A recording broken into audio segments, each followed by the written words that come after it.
नमस्कार, मैं हूं अनुपम। इस वक्त के बुलेटिन के साथ सबसे पहले बात करते हैं उत्तराखंड कैबिनेट की बैठक की। उत्तराखंड कैबिनेट की गुरुवार शाम बैठक हुई जिसमें कई बड़े फैसले लिए गए हैं। सबसे बड़ी बात यह है कि उत्तराखंड में पेट्रोल और डीजल पर वैट लगाया गया है और अब उत्तराखंड में पेट्रोल 2 रुपए और डीजल 1 रुपए महंगा होगा। कोरोना को देखते हुए टैक्स लगाया गया है जिससे सरकार को 100 करोड़ की इनकम की उम्मीद है। वहीं शराब पर 3 कैटेगरी में हेल्थ केयर टैक्स लगाया गया है। देश में तैयार होने वाली विदेशी शराब की बोतल पर 20 रुपए से 200 रुपए ज्यादा देने होंगे। इंपोर्टेड शराब की एक बोतल पर 475 रुपए, जबकि देसी शराब की बोतल पर 20 रुपए दाम बढ़ाए गए हैं। सरकार को उम्मीद है कि इस टैक्स से 250 करोड़ की इनकम होगी। तीसरा अहम फैसला यहां पर यह कि देश भर में हिंदू मान्यता के लोगों के लिए हरिद्वार में सरकार ने गंगा में अस्थि विसर्जन से रोक हटा दी है। यानी उत्तराखंड और देश के दूसरे राज्यों से लोग अस्थि विसर्जन का कर्मकांड करने हरिद्वार आ सकेंगे। यानी करीब 45 दिन के लॉकडाउन के बाद हरिद्वार में अब कर्मकांड पूजन प्रक्रिया शुरू होगी। आगे बढ़ते हैं। पूर्व सीएम हरीश रावत के एक ट्वीट में आपको बता दें जिसमें उन्होंने गुड़गांव के एक अस्पताल में उत्तराखंड की करीब 25 नर्सों को कोरोना होने की बात कही थी। उसको बीजेपी ने फेक न्यूज करार दिया है। बीजेपी विधायक गणेश जोशी ने गलत खबर फैलाने का आरोप लगाते हुए पूर्व सीएम को जेल भेजने की मांग की है।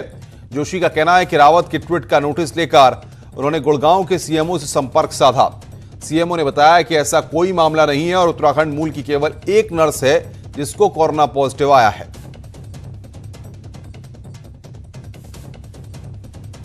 बच्ची जिसका नाम सुगंधा है वो उत्तराखंड की है। तो ऐसे में जब मैंने हरीश रावत जी से उसका जवाब मांगा तो उन्होंने कोई जवाब नहीं दिया। ये सोशल मीडिया का बहुत दुरुपयोग है, क्योंकि आज सोशल मीडिया के माध्यम से जब भारतीय जनता पार्टी का कार्यकर्ता लोगों की मदद कर रहा है, वहीं हमारे कांग्रेस के मित्र इस प्रकार का भ्रामक प्रचार कर रहे हैं। और मैं तो कहूंगा कि सरकार को हरीश रावत जी के खिलाफ मुकदमा कायम करना चाहिए, उनको जेल भेजना चाहिए। देहरादून के महंत इंद्रेश अस्पताल को बड़ी राहत मिली है। यहां के डॉक्टर समेत 23 नर्सिंग स्टाफ की कोरोना रिपोर्ट नेगेटिव आई है। चमन विहार निवासी बुजुर्ग के संपर्क में स्टाफ आ गया था। दिल्ली जाने से पहले कोरोना संक्रमित बुजुर्ग अस्पताल आया था। महंत इंद्रेश अस्पताल को यहां पर बड़ी राहत। डॉक्टर समेत 23 नर्सिंग स्टाफ की जो रिपोर्ट है वो नेगेटिव आई है।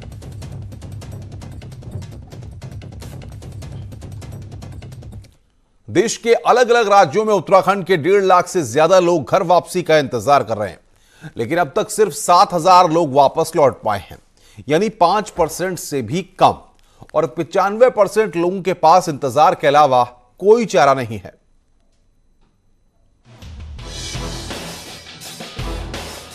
जो अपने घर लौट आया वो किसी खुशनसीब से कम नहीं है। बदकिस्मती तो उन लोगों की है जो दूसरे राज्यों से वापस लौटने का बस इंतजार कर रहे हैं। मुख्य सचिव कह चुके हैं कि करीब 7,300 लोग लौट चुके हैं और बाकी बचे करीब 1,57,000 लोगों को अभी 10-15 दिन इंतजार करना पड़ेगा। अब ऐसे में कांग्रेस सरकार पर हमलावर है। आप भेड़ बकरियों की तरह लोगों को लाओगे और रात को 1 बजे आप धुमाकोट छोड़ दोगे, रात को 11 बजे आप रेखड़ी खाल छोड़ दोगे, आप पावो छोड़ दोगे, आप मोरी में छोड़ दोगे। सड़क से आदमी जंगल में जाएगा कैसे? आपने कोई व्यवस्था सड़क के किनारे, रोड हेड के किनारे उनके रहने की, खाने की, भोजन की कोई व्यवस्था नहीं कर रखी। सरकार पूरी तरह से जो प्रवासी लोग हैं, जो हमारे लोग जो यहां से रोजगार की तलाश में बाहर गए हुए थे, जो आना चाहते थे, उनको आपने भेड़ बकरियों की तरह ट्रीट किया है। इसका खामियाजा त्रिवेंद्र सरकार को, बीजेपी को भुगतना पड़ेगा। देश में लॉकडाउन का तीसरा फेज चल रहा है और ये मुश्किल दौर कब खत्म होगा किसी को नहीं पता। वहीं सरकार के मंत्री धन सिंह रावत का कहना है कि सरकार गंभीर है और जल्द से जल्द सबकी वापसी होगी। सरकार की नीयत बिल्कुल स्पष्ट है कि हम सबको लाएंगे, लेकिन बड़ी दिक्कत ये हो रही है कि हम गांव में सारे लोग अभी ये कह रहे हैं कि साहब बाहर से लोगों को मत लाइए। एक बड़ा महत्वपूर्ण पहलू ये भी है, क्योंकि मैं लगातार दौरे पे हूँ और मैं कई बार लोग यह भी कहते हैं कि साहब जो जहाँ है अभी वहीं रहने दीजिए। सरकार का दावा है कि तैयारी पूरी है, लेकिन अब तक के हालात को देखते हुए तैयारियों पर कैसे यकीन किया जाए। और अधिकारियों की तैयारियों से नहीं लगता कि 15 दिन में 1.5 लाख लोग उत्तराखंड लौट पाएंगे। दीपांकर भट्ट, न्यूज़ 18, देहरादून। देहरादून में दूसरे राज्यों के कई लोग फंसे हुए हैं। प्रशासन ने नैनीताल, हल्द्वानी, हरिद्वार से लाकर देहरादून इनको छोड़ दिया है। प्रशासन ऐसे लोगों को केवल उत्तराखंड के ही जिलों में घुमा रहा है। अग्रवाल धर्मशाला में करीब 35 लोग परेशान हैं जिन्हें जम्मू, उत्तरकाशी और पौड़ी जाना है। प्रशासन ने सभी को देहरादून में लाकर छोड़ दिया है। उत्तराखंड के जिलों में ही यहां पर इनको प्रशासन घुमा रहा है। सवाल यहां पर यह है कि सरकार की इनको घरों तक पहुंचाने के लिए कौन सी रणनीति है, सरकार किस फॉर्मूले पर काम कर रही है, क्योंकि जिनको जम्मू जाना है और उत्तरकाशी जाना है या फिर पौड़ी जाना है, उनके लिए क्या व्यवस्था सरकार ने तैयार की है और कितने लोग हैं ये। सुनील प्रभात हमारे साथ बातचीत करने के लिए सीधे जुड़ रहे हैं। सुनील, कितने लोग हैं जो वहां पर फंसे हुए हैं, कहां कहां इनको जाना है और सरकार क्या व्यवस्था कर रही है फिलहाल?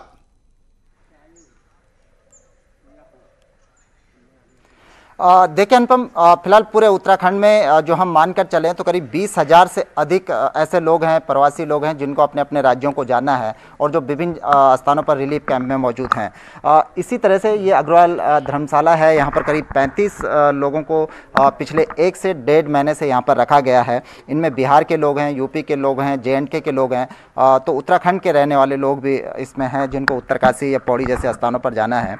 इन लोगों का कहना है कि उनको करीब 30 से 40 दिन हो गए इन रिलीफ कैंपों में रहते हुए, लेकिन अभी तक उनकी सुध नहीं ली जा रही है। ये जरूर है कि खाने पीने की दिक्कत नहीं है, लेकिन ये लोग अपने घरों को जाना चाहते हैं। आप कहाँ के रहने वाले हैं?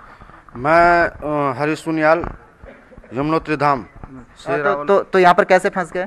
यहाँ पे जो है सर, सुनिए सर, हम पहले यूपी में थे, 1.5 महीने हम यूपी में काटे हैं। यूपी से हमें अच्छी व्यवस्था मिली है, रहने को मिला है, खाने को मिला है। वहाँ से हमें जो है हल्द्वानी छोड़ा गया है। हल्द्वानी से जो है हम 2 तारीख को हल्द्वानी पहुँचे, 2 मई को, और 3 मई को हम यहाँ देहरादून में पहुँचे। देहरादून में पहुँचने के बावजूद भी हमारी कोई देख रेख नहीं हो रही है। तो ये पहले यूपी में थे, यूपी से उत्तराखंड लाए गए हल्द्वानी, और हल्द्वानी के बाद इनको फिर देहरादून में लाया गया। अरे भाई, देहरादून रिलीफ कैंप में है। यहाँ पर हमारे साथ बुजुर्ग भी हैं। चाचा, आपकी उम्र क्या होगी?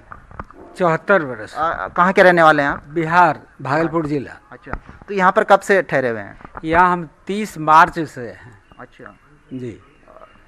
तो 18 मार्च को घर छोड़ रहे थे, 1 रोज वास्ते दिल्ली आए। दिल्ली से हरिद्वार, ऋषिकेश घूमने की इच्छा हुई, उसी निमित्त यहाँ उतरे 21 मार्च को, और तभी से मतलब 21 मार्च से अभी तक यहीं पड़े हुए हैं। तो अभी स्वास्थ्य ठीक है? कोई दिक्कत आपको?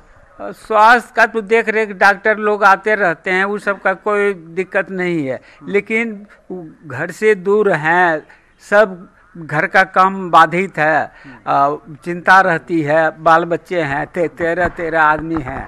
तो करीब 40 दिन के आसपास हो गए। दोस्त, आप पूरे परिवार यहाँ पर? जी, मेरे लोग पूरे परिवार आए हैं। मैं तो कैसे फंस गए उत्तराखंड में? हम लोग दिल्ली आए थे सिस्टर के गृह प्रवेश में, उसके बाद फिर यहाँ देहरादून आए, ऋषिकेश, हरिद्वार घूमने के लिए। उसी चक्कर में हम लोग यहाँ फंसे हुए हैं। बहुत बहुत शुक्रिया बातचीत करने के लिए सुनील, हमारे साथ और तमाम अपडेट्स देने के लिए।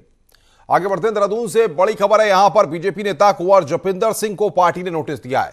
प्राइवेट स्कूलों की मनमानी के खिलाफ हाईकोर्ट जाने पर पार्टी नाराज है। कोर्ट ने जपिंदर के पिटीशन पर सरकार को जवाब देने को कहा है। बीजेपी ने पूछा, सरकार को बदनाम करने के लिए क्यों न लिया जाए एक्शन। तो बीजेपी नेता को पार्टी का नोटिस। कोर्ट ने जपिंदर की याचिका पर सरकार से जवाब मांगा है। आगे बढ़ते हैं, पीएम फंड में डोनेट करने के बाद अब बीजेपी कार्यकर्ता सीएम फंड में भी 100-100 रुपए डोनेट करेंगे। यही नहीं, आम लोगों से भी सीएम फंड में दान देने की अपील करेंगे। उत्तराखंड में 16 लाख कार्यकर्ता हैं और सभी इस मुहिम में जुट गए हैं। यही नहीं, राज्य में 11,235 बूथ हैं और हर बूथ में एक बीजेपी कार्यकर्ता को 21 लोगों से 100 रुपए सीएम फंड में जमा करने को कहा गया है।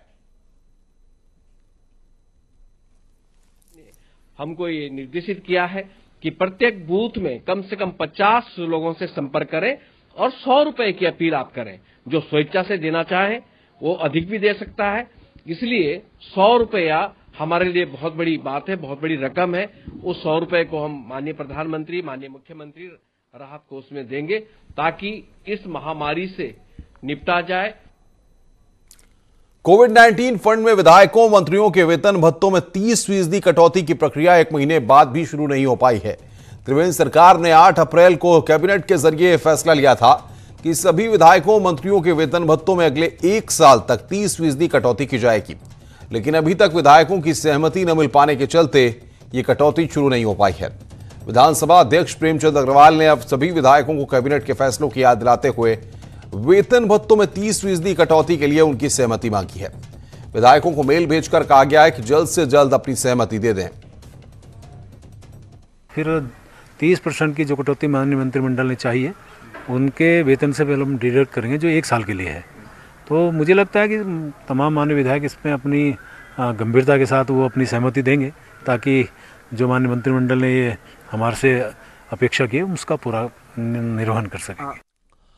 बागेश्वर के कौसानी क्षेत्र में 21 मार्च से 3 परिवार फंसे हैं। इनमें 2 परिवार बंगाल के और 1 परिवार दिल्ली का है। हैरानी यह है कि कुमाऊं मंडल विकास निगम ने इन्हें 1,33,000 रुपए का बिल थमा दिया है, जिसके बाद पर्यटकों के होश उड़ गए हैं। अब पर्यटकों का कहना है कि उनके पास पैसे नहीं बचे हैं और सरकार उनकी मदद करे। साथ ही सरकार से अपने घर वापस भेजने की मांग की है। वहीं मामला सामने आने के बाद पर्यटन विभाग का कहना है कि जल्द ही सबको भेजा जाएगा और बिल को लेकर भी निगम से बातचीत चल रही है। अभी ये लोग काल जो मांगा 1,33,000 रुपया हम लोग से मांगा, तो 1,33,000 अभी देखिए हमको मेडिसिन के खरीदने का पैसा नहीं है। हम लोग माने मिनिमम इसका ऊपर अभी जी रहा है, लेकिन इस हालत में हम लोग ये कंप्लाई नहीं कर सकते। और हम तो ट्राई कर रहे थे डे 1 से निकलें, और जैसे हमारी बात होती है बैठ के, भाई हम 3 ही फैमिली हैं यहाँ पे, तो ये भी डिस्कस करते हैं कि यार हमारे 50,000 खर्च हो गए, अभी बस ओनली 10,000 बचे हैं, कैसे जाएंगे, कैसे क्या करेंगे। लेकिन मेरी GM कुमाऊं विकास से वार्ता है, उनके द्वारा कहा गया था कि जो भी छूट अनुमन्य होगी उनको छूट दिए जाएंगे, लेकिन पूरा माफ नहीं किया जाएगा। शीघ्र ही जो है इनकी भेजने की इनकी कार्रवाई चल रही है। पिथौरागढ़ का स्वास्थ्य महकमा इन दिनों सवालों के घेरे में है। विभाग ने बीते दिनों आउटसोर्सिंग एजेंसी के जरिए कुल 44 पदों पर नियुक्तियां की हैं, लेकिन कांग्रेस इन नियुक्तियों पर सवाल खड़े कर रही है और आरोप अपनों को फायदा पहुंचाने का है।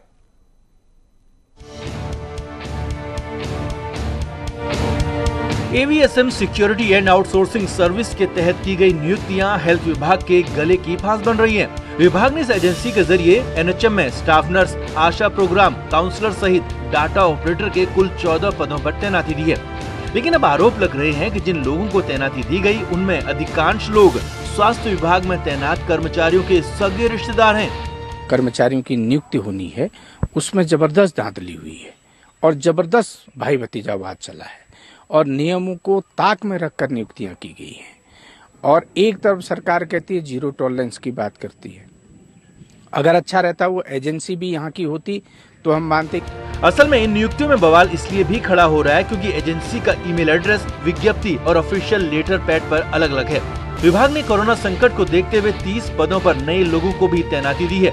आउटसोर्सिंग के जरिए जहां NHM में 31 मार्च 2021 तक तैनाती दी गई है, वहीं कोरोना संकट के काम करने वालों को 81 दिन के लिए रखा गया है। अब विभाग पूरी प्रक्रिया को सही करार दे रहा है। DM साहब की संस्तुति के बाद हमने इसको अखबार में दिया विज्ञप्ति के रूप में, और उसमें थर्ड पार्टी का था, इसलिए थर्ड पार्टी का हमें आदेश दिया गया था। विभाग की माने तो उन्होंने उसी एजेंसी से भर्तियां कराई हैं जो ऊपरी स्तर पर तय थी। लेकिन यहाँ सवाल ये भी उठ रहा है कि जब राज्य के भीतर तमाम आउटसोर्सिंग एजेंसियां मौजूद हैं, तो राज्य से बाहर लखनऊ की एजेंसी को नियुक्तियों का काम क्यों दिया गया। न्यूज़ 18 के लिए पिथौरागढ़ से विजयवर्धन उप्रेती की रिपोर्ट। हल्द्वानी से एक ऐसा वीडियो वायरल हो रहा है जिसमें कुछ लोग एक शख्स को थप्पड़ मार रहे हैं। वीडियो CCTV फुटेज है और फुटेज मुखानी नहर कवरिंग वाली सड़क का बताया जा रहा है, जहां एक शख्स मीट की दुकान चलाता है। आरोप है कि गुरुवार सुबह कुछ लोग उसके यहां मीट लेने आए, लेकिन वो हलाल की जगह छटके का मीट मांग रहे थे। इसी को लेकर विवाद हो गया, जिसमें नौबत मारपीट तक आ गई। हालांकि किसी भी पक्ष ने मामले में कोई पुलिस तक शिकायत दर्ज नहीं की है।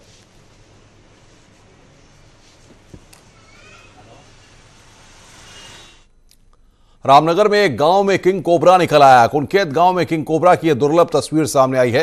ये किंग कोबरा ने एक रेट स्नैक का शिकार कर दिया, इसके बाद ये उसे पूरा निकल गया, जिसके बाद वन विभाग ने वन्य जीव प्रेमी AG अंसारी और संजय चिमवाल की मदद से पकड़कर इसको जंगल में छोड़ दिया।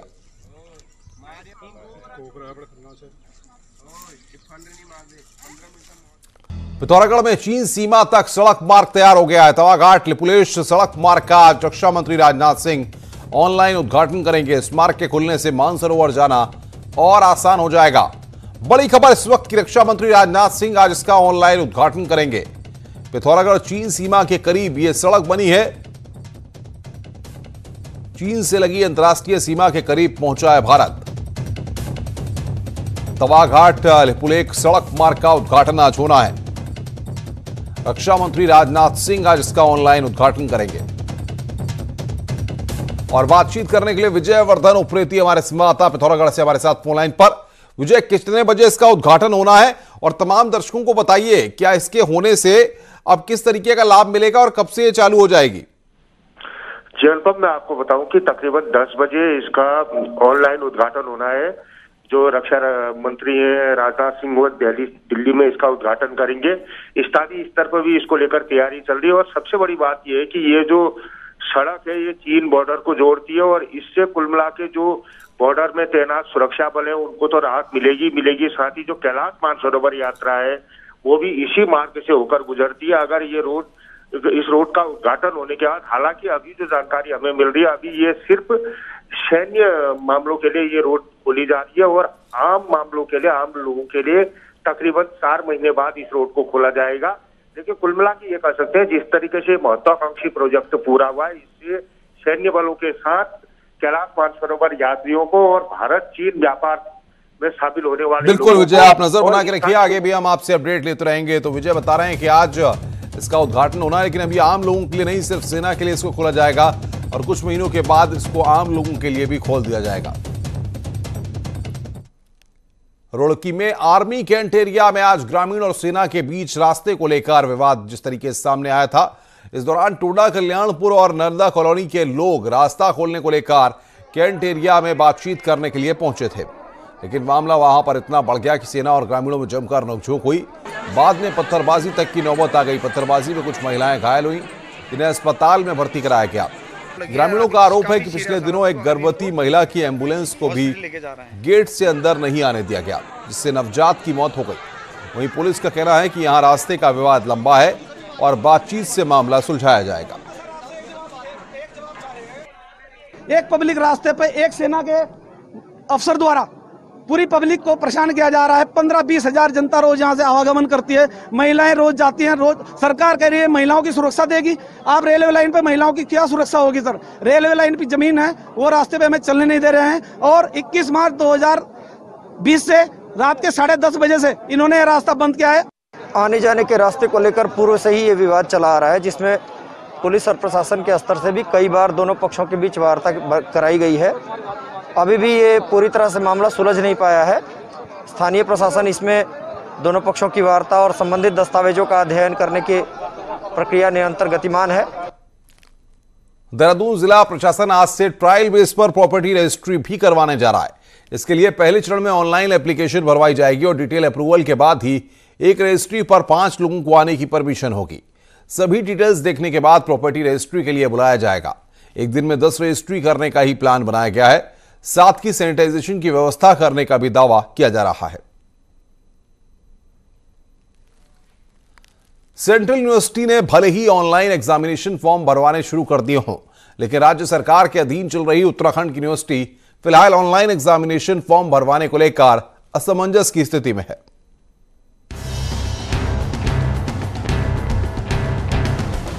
ऑनलाइन पढ़ाई को लेकर सेंट्रल यूनिवर्सिटी ने सबसे पहले कवायद की। वहीं उत्तराखंड में राज्य सरकार के अधीन चल रही 12 सरकारी और 25 निजी यूनिवर्सिटीज में यह स्थिति लॉकडाउन 2.0 के बाद दिखी। अब सेंट्रल यूनिवर्सिटी छात्रों से ऑनलाइन फॉर्म भरवा रही है। वहीं राज्य में ऑनलाइन एग्जाम होने हैं या नहीं, इसको लेकर असमंजस की स्थिति बनी हुई है। और अभी कोई अफरा तफरी करने की जरूरत नहीं है। अभी जो है जुलाई में हम लोगों ने नया ये क्या भारत सरकार ने भी और हमारी सरकार ने भी तय किया है कि हम जुलाई में परीक्षाएं कराएंगे, वार्षिक परीक्षाएं भी कराएंगे और सेमेस्टर की परीक्षाएं करेंगे। तो अभी हम पे पर्याप्त समय है। कॉलेज अथॉरिटी को लगता है कि ऑनलाइन की प्रक्रिया में नकल की आशंका ज्यादा रहती है, इसलिए जून जुलाई में ही ऑनलाइन एग्जाम पर निर्णय लिया जाएगा। ये वजह है कि ऑनलाइन फॉर्म को लेकर अभी तक कुछ भी तय नहीं हो पाया है। हालांकि छात्र ऑनलाइन प्रक्रिया को पसंद कर रहे हैं। ये मोड हम डिसाइड करेंगे कि ऑनलाइन करना है ऑफलाइन। अगर सिचुएशन ठीक रही तो हमारा पूरा ऑफलाइन पे है। बहुत कम चांसेस हैं कि हम ऑनलाइन पे जाएं, क्योंकि ऑनलाइन का बच्चे का चीटिंग करने का ज्यादा चांसेस है। हम स्टूडेंट्स यही चाहेंगे कि जो पैंडेमिक चल रही है ये, तो अगर जो उत्तराखंड में सब सही हो जाता है और नॉर्मल हो जाता है, तो फिर कॉलेज प्रशासन जो है वो ऐसे बच्चों को बुला के एडमिशन और या फिर ऑनलाइन एग्ज़ाम वगैरह ना करवाए। पर अगर जो नहीं होता है ये सब, तो फिर ऑनलाइन एग्ज़ाम ही सही रहेगा, क्योंकि सबसे पहले सेफ्टी मैटर करती है। उत्तराखंड में वैसे ही नेटवर्क की काफ़ी समस्याएं रहती हैं, जिससे पढ़ाई में दिक्कतें होना स्वाभाविक है। ऐसे में फॉर्म भरने का फैसला जल्द लिया जाना बेहद जरूरी है। न्यूज़ 18 के लिए देहरादून से भारती सकलानी की रिपोर्ट। हर साल पहाड़ों में आग की घटना से लाखों की वन संपदा जल जाती है। इस बार लॉकडाउन और मौसम की मेहरबानी ने इतना तो राहत जरूर दी है, लेकिन चुनौती अभी भी कम नहीं है। लॉकडाउन से भले ही आर्थिक नुकसान जरूर हो रहा है, लेकिन लॉकडाउन से वातावरण अवश्य स्वच्छ हो गया है। यदि पिछले साल की बात की जाए तो मार्च के बाद पहाड़ में जंगलों में आए दिन आग लगने की घटनाएं सामने आती थी, लेकिन इस बार मई के महीने में भी बारिश के चलते वन आग से सुरक्षित हैं। वाहनों के न चलने से सड़क किनारे से लगने वाली आग से भी जंगल बचे हुए हैं। आग लगने से काफी जंगलों में घास भी दिख रही है, पेड़ भी हरे भरे दिख रहे हैं। और पिछले साल जब देखा जाता तो जंगल देखने की इच्छा नहीं कर रही थी। आग से मतलब काफी नुकसान हो चुका था। नैनीताल जिले में पिछले 10 सालों के सरकारी आंकड़ों को देखा जाए तो पिछले साल सबसे ज्यादा 351 आग की घटनाएं सामने आई थी, और इन 10 सालों में करोड़ों की वन संपदा आग की भेंट चढ़ गई थी। अब लॉकडाउन में थोड़ी छूट मिलने लगी है तो वन विभाग की चिंता भी बढ़ गई है। अत्यधिक वर्षा हो रही है तो मौसम भी साथ दे रहा है, और लॉकडाउन परिस्थितियां हैं तो जो आम जनमानस है उनके द्वारा लापरवाही नहीं हो रही है, तो वनाग्नि की घटनाएं अभी तक शून्य हैं। आगे लॉकडाउन खुलने की स्थिति में अगर बारिश न हो, मौसम में गर्मी आए, लॉकडाउन खुलता। अपना उत्तराखंड के इस वक्त के बुलेटिन में फिलहाल इतना ही। नमस्कार।